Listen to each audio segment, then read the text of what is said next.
GreenX 2025 අද දෙවෙනි දවසේ ඔන්න එහෙනම් දෙවෙනි දවසේ ඊයේ දිනේදී පළවෙනි දවසේ ඔන්න ගොඩක් ඒවා කරා. ඒ කියන්නේ ඔයාලට මේකේ තියෙන ප්‍රදර්ශන කුටි මොනවාද මේ පිළිබඳ විස්තර පළවෙනි දවසේ ඊයේ ගෙනාවා. ඒ විතරක් නෙවෙයි ඔන්න එහෙනම් අද දෙවෙනි දවසේ ඊයේ ගෙනාවේ ගොඩක්ම ස්වල්ප ප්‍රමාණයක්. ඔන්න එහෙනම් අද ඉතුරු කුටි වල තියෙන වැඩ කටයුතු ඒ වගේ ඉතුරු කුටි වල මොනවද තියෙන්නේ? ඔයාලට අධ්‍යාපන කරුණු ඒ වගේම තාක්ෂණය දැනුම එකතු කරගන්න මොනවද තියෙන්නේ කියන එක බලලා ඔන්න එහෙනම් අද ඒ පිළිබඳ වීඩියෝ එකක් ගේනවා. එහෙනම් අපි ඇතුළට කියලා බලමු මොනවද අනිත් ඒ වගේ තියෙන්නේ. කියන්නේ අනිත් කුටි වල මොනවද තියෙන්නේ? මොනවද සූදානම් කරලා තියෙන්නේ? ඒක පිළිබඳ විස්තරය එහෙනම් අපි ඇතුළට කියලා බලමු. අනිත් කුටි වල මොනවද සිද්ධ වෙන තොරතුරු කියලා. ඔව් අපි දැන් එකතු වෙන්නේ විශේෂ ඒකකයක් සමගින්. ඒ මහෝය නැනසල රොබෝට් තාක්ෂණ හා නවෝත්පාදන ඒකකයත් එක්ක. ඉතින් අපි මෙතන ඉන්න එක්කෙනකින් අහලා බලමු මේ කුටිය පිළිබඳ විස්තර මොනවාද කියලා. අපි මහෝය නැනසල හරහා කරලා තියෙන අපේ ළමයි කරලා තියෙන නිර්මාණ තමයි ඔයාලට මෙතනදී බලා ගන්න පුළුවන් වෙන්නේ. විශේෂයෙන්ම මේ වෙනකොට තාක්ෂණයේ දියුණු වෙලා තියෙනවා කියලා හැමෝම දන්නවා ඇති. ඉතින් ඒ දියුණු වෙන තාක්ෂණයත් එක්ක ඉදිරියට යන්න ළමයින්ව හදන එක තමයි අපි මෙහෙදි කරන්නේ. විශේෂයෙන්ම ගත්තොත් එම රොබෝටික්ස් දේවල් නැත්නම් අපි කියන රොබෝට් තාක්ෂණික උපකරණ වගේ දේවල් තමයි මෙහෙදි බලා ගන්න පුළුවන් වෙන්නේ. සහ ළමයි කරලා තියෙන නිර්මාණ රාශියක් මෙහෙදි ඔයාලට බලා ගන්න පුළුවන් වෙනවා. ඉතින් මෙතනදී ගත්තොත් එම අපේ ළමයි මෙතනදී දැනට තියෙන ටෙක්නොලොජි එක පාවිච්චි කරලා කරලා තියෙන නිර්මාණ ගත්තොත් එම මෙතනදී අපි පාවිච්චි කරලා හදලා තිනවා IoT සිස්ටම් තියෙනවා, IoT home automation සිස්ටම් තියෙනවා. ඊට අමතරව මේ තව අපේ ලේසර් මැෂින්ස් හදලා තියෙනවා. ඊට අමතරව තවත් ගොඩක් නිර්මාණ කීපයක් මෙහෙදි බලා ගන්න පුළුවන් වෙනවා ඔයාලට. සහ අපි මෙතනදී මේ නිර්මාණ කරන්න භාවිතා කරන මැෂින්ස් තියෙනවා මෙතනදී. විශේෂයෙන්ම ගත්තොත් මේ ලේසර් කටින් මැෂින්ස්, ඊට අමතරව තව CNC මැෂින්ස්, ඊට අමතරව 3D printers වගේ දේවල් පාවිච්චි කරලා තමයි මේ නිර්මාණ කරලා තියෙන්නේ. සහ ඒ වගේම ඒ කරලා තියෙන නිර්මාණවල අවසාන කියන්නේ ප්‍රොඩක්ට් එක කොහොමද කියලා ඔයාලට බලා ගන්න පුළුවන් මේ කුටියේ අවසානට තියෙනවා. ඉතින් විශේෂයෙන්ම ගත්තොත් එම නව නිර්මාණ කරන්න කැමති ළමයින්ට අවශ්‍ය තාක්ෂණය සපයන එක තමයි අපි නැනසල මහෝය හරහා කරන්නේ මේ වෙනකොට. ඉතින් විශේෂයෙන්ම ගත්තොත් එම නව නිර්මාණ කරන්න කැමති ළමයි ඉන්නවා නම් නැනසල මහෝයත් එක්ක ජොයින් වෙලා ඔයාලට නිර්මාණ විශේෂයෙන්ම කරගන්න පුළුවන් ඔයාලගේ කැමති විදිහට. ස්තුතියි අපිත් එක්ක සම්බන්ධ වුණාට. ඉතින් අපි නැවතත් තවත් කුටියක් සමග සම්බන්ධ වෙමු. අපි දැන් එකතු වෙලා ඉන්නේ 12 13 භෞතික විද්‍යාංශයේ කුටියත් එක්ක. ඉතින් අපිත් එක්ක එකතු වෙලා ඉන්නවා සහෝදරයෙක්. අපි යාගේ ඉස්සෙල්ලම නම අහලා බලමු. මගේ නම නදීර, මම කැපිටල් විද්‍යාලයේ. ඉතින් නදීර අපිට ඔයාට පුළුවන්ද අපිට මේ කුටිය පිළිබඳ පුංචි විස්තරයක් කරන්න? මේකේ අපිට හම්බෙන්නේ භෞතික විද්‍යාවේදී වස්තුන් මැනීමට පාවිච්චි කරන උපකරණ. මෙතෙන්දී අපිට හම්බෙනවා වාතය, පදාර්ථමය ද්‍රව්‍ය, බර, ස්කන්ධය, දිග, පළල මේ වගේ ඕනිම ද්‍රව්‍යයක ඒකේ පරිමාව අපිට වෙන ගන්න පුළුවන් මේ ද්‍රව්‍ය වලින්. ඒ වගේම මේකේ තියෙනවා තවදුරටත් විද්‍යුතේ එක මාන මයින් ඕන කරන උපකරණ. උදාහරණයක් විදිහට විභවාන්තරය, යන ධාරාවේ ප්‍රමාණය, ඒ ධාරාවට ලබා දෙන වාදකය, ඒ වගේ ගොඩක් දේවල් මේකෙන් අපිට මයින් ඕන කරන උපකරණ මේකේ තියෙනවා. ඉතින් මේ ටික තමයි මේකේ තියෙන්නේ. ඉතින් නදීර අපිත් එක්ක සම්බන්ධ වුණාට ඉතින් ඔයාලට මේ කුටිය දිදක් ගන්න පුළුවන් 12 13 භෞතික විද්‍යාංශයේ තියෙන ද්‍රව්‍ය ඒ වගේම උපකරණ ගොඩක් දේවල්. ඉතින් අපි දැන් තවත් කුටියකින් සම්බන්ධ වෙමු.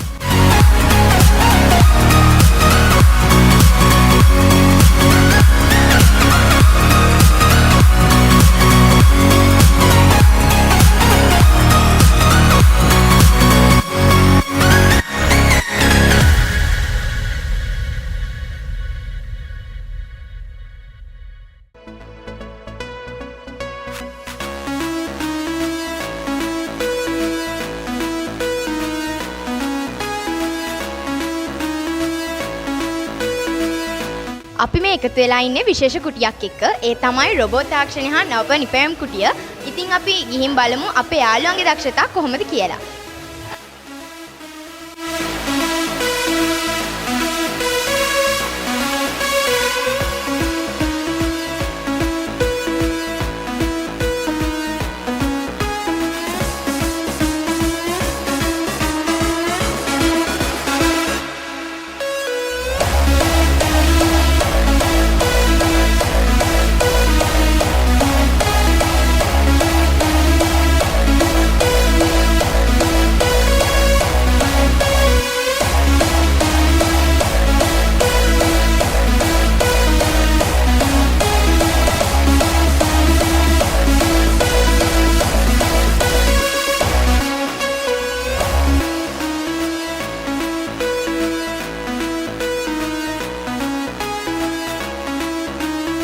මේ ලෝකේ හැමතැනම බැලුවම ශාක දකින්න ලැබෙනවා. ශාකින්ද තමයි අපි ජීවත් වෙලා ඉන්නේ. ශාක නිපදවන ඔක්සිජන් ඉඳ තමයි අපි හුස්ම ගන්නෙ. ඒ ශාක නැති ලෝයක් හොයාගන්න නැති තරම්. මේ තියෙන්නේ ශාක පිළිබඳව දක්නට ලැබෙන කුටියක්. අපි ඒකට ඇතුල් වෙලාම බලමු. ඔව් දැන් අපි එකතුලා ඉන්නේ ජෛව ගෝලය කියන කුටිය තුල. මේ කුටිය තුල ඇති දේවල් ගැන දැනගන්න පුළුවන්ද මිස් අපිට? හරි. අපි ජගත් පරිසර දිනය වෙනුවෙන් 6 වෙනි මාසේ 5 වෙනිදා ජගත් පරිසර දිනය ප්ලාස්ටික් භාවිතයෙන් දුර්වල වූ දලුලන ඉඩක් දෙන්න කියන තේමාව යටතේ අප මුල් කරගෙන අපේ කුටිය මේ පරිසරය ගැන හඳුන්වා දීමට තමයි අපි ලෑස්තිුනේ ශාක ලෝකය ගැන. අපි මේ ශාක ලෝකය ගැන කතා කරද්දී අපි පළමුවෙන්ම ශාක ලෝකයේ මතක සටහනක් තබන්න හැමෝටම ඉඩ හැරියා. ඊළඟට සපුෂ්ප ශාක සහ අපුෂ්ප ශාක ලෙස ශාක පුෂ්ප ගත්තට පස්සේ වර්ගීකරණයක් කරා. ඊට පස්සේ ශාක පත්‍රයක කොටස් අපි වර්ගීකරණය කරා. ප්‍රභා සංශ්ලේෂණය ගැන වර්ග කරා. ඊළඟට ශාක පත්‍රයක විවිධත්වය ගැන අපි වර්ග කරා. ඊට පස්සේ ප්‍රධාන වශයෙන් අපි ඖෂධ පැලෑටි, භූගත කඳන්, ආක්‍රමණශීලී ශාක, විස සහිත ශාක, සුස්ක ශාක, වෙරළබඩ ශාක මේ විදියට ශාක වර්ග ශාක ලෝකයේ මුල් වර්ග විවිධ ආකාරයට අපි වර්ගීකරණයක් කරලා හැඳින්වුවා. ඊළඟට බීජ ව්‍යාප්තිය ගැන කතා කරාට පස්සේ අපි බීජ ව්‍යාප්තිය යටතේ සතුන් මගින්, සුළඟ මගින්, ජලය මගින් ওই ක්‍රම මගින් විවිධ ආකාරයට බීජ ව්‍යාප්ත වන ඒවා හඳුන්වලා දුන්නා. ඔව් බොහොම ස්තුතියි මිස් අපිට මේ ශාක ලෝකය ගැන කියලා දුන්නාට. ඔන්න එහෙනම් දැන් මේ ඉන්නේ GreenX 2025 විද්‍යා ප්‍රදර්ශනයේ විශේෂම තැනක. ඔයාලට පිටිපස්සෙන් පේනවා ඇති. දැන් මං ඉන්නේ මැජික් සංදර්ශනයේ තියෙන තැන. මෙතන තමයි ටිකක් විශේෂම තැනකට මෙන්න මේ GreenX 2025 විද්‍යා ප්‍රදර්ශනයේ තියෙන්නේ.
දැන් ඇවිල්ලා ඉන්නේ තවත් විශේෂ කුටියකට. මොකද්ද කියනවා නම් ඒ තමයි විදුලිය සම්බන්ධ කුටියක්.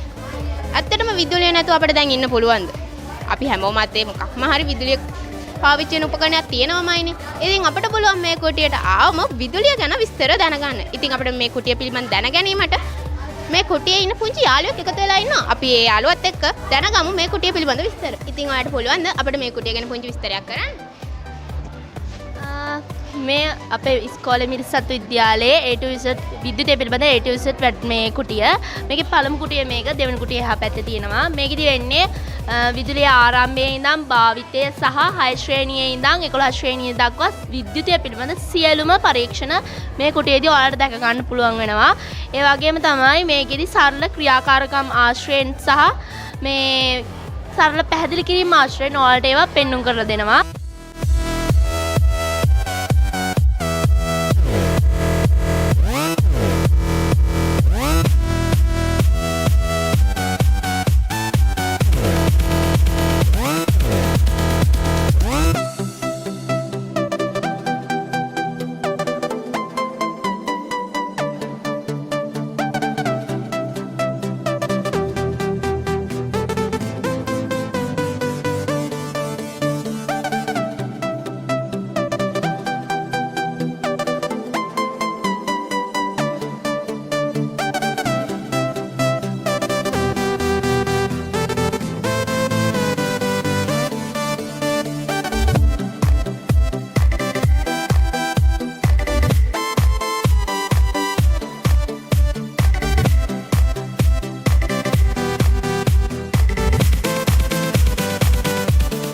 අපි මේ දැන් එකතු වෙලා ඉන්නේ 10 ශ්‍රේණියේ විද්‍යා කුටියත් එක්ක. ඉතින් අපිට මෙතන දැක ගන්න පුළුවන් සාමාන්‍ය පෙළ විෂය ධාරාවට අදාළව ඔයාලගේ අච්චුපත්වල තියෙන ප්‍රායෝගික ක්‍රියාකාරකම්. අපි දැන් ඒවා බලමු.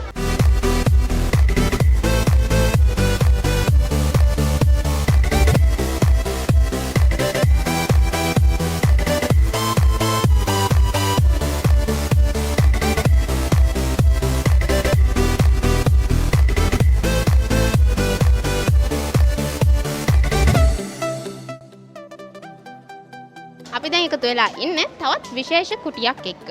මානවයා කියන්නේ මනුස්ස ලෝකේ ඉන්න උසස්ම සත්වයානේ. ඉතින් අපිට පුළුවන් මිනිස් සිරුරේ අභ්‍යන්තර අසිරිය. ඒ ගැන මේ විශේෂ කුටියේ අපි ඇතුළට ගිහිල්ලාම බලමු. හරි. එතකොට මේ මෙතන තියෙන්නේ මිනිසාගේ අභ්‍යන්තර අසිරිය. සිරුරේ අභ්‍යන්තර අසිරිය ගැන විස්තර කරලා තියෙන්නේ. එතකොට මේ අපේ ළමයි ඉදිරිපත් කරනවා. ඒ වගේම මෙතන තියෙනවා සජීවී නිදර්ශක තියෙනවා. ඇත්ත නිදර්ශක තියෙනවා. මොළය තියෙනවා. පෙනහළු දෙකක් තියෙනවා. අක්මාව තියෙනවා. වෘක්ක දකින්න පුළුවන්. අපි පටන් ගත්තාම මෙතනින් ශෛලයේ ඉඳලා මොළය, පෙනහළු, හෘදය, ආහාර ජීර්ණ පද්ධතිය, ඒ වගේ සියලුම පද්ධති ගැන දාලා දැනුමක් ලබා ගැනීමේ හැකියාව තියෙනවා.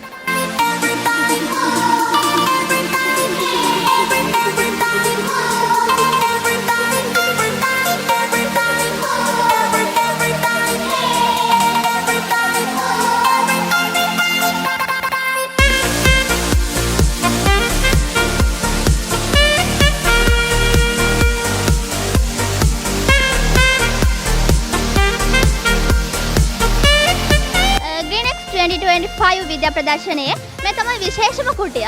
මේක තමයි සිසු නිර්මාණ කුටිය. ඉතින් අපි බලමු අපේ යාළුවන්ගේ මොනවාද විශේෂ දක්ෂතා කියලා.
ඔන්න එනම් මෙච්චර දවස් දෙකක් පුරාවට අපේ මේ Green X 2025 අපේ මේ ප්‍රදර්ශනයේ සම්පූර්ණ සජීවීව ලබා දෙන්න අපි ඔක්කොම සූදානම් වුණා. ඔයාලට දකින්න පුළුවන් වෙන්න ඇත්තේ පුංචි පිරිසයි මේ තියෙන්නේ මේ තිරෙන් පිටිපස්සේ අපේ මේ යෝධ වැඩ ගොඩක් කරපු සෙට් එකම ඔයාලට ස්තුතියි වෙනවා අපේ මේ YouTube channel එකත් එක්ක එකතු වෙලා හිටියට. ඒ වගේම ඉස්සරහටත් අපේ YouTube channel එකත් එක්ක එකතු වෙලා ඉන්න කියලා අනිවාර්යයෙන්ම කියනවා. ඒ වගේම ඔයාලා ඔක්කොටම සුබම සුබ දවසක්.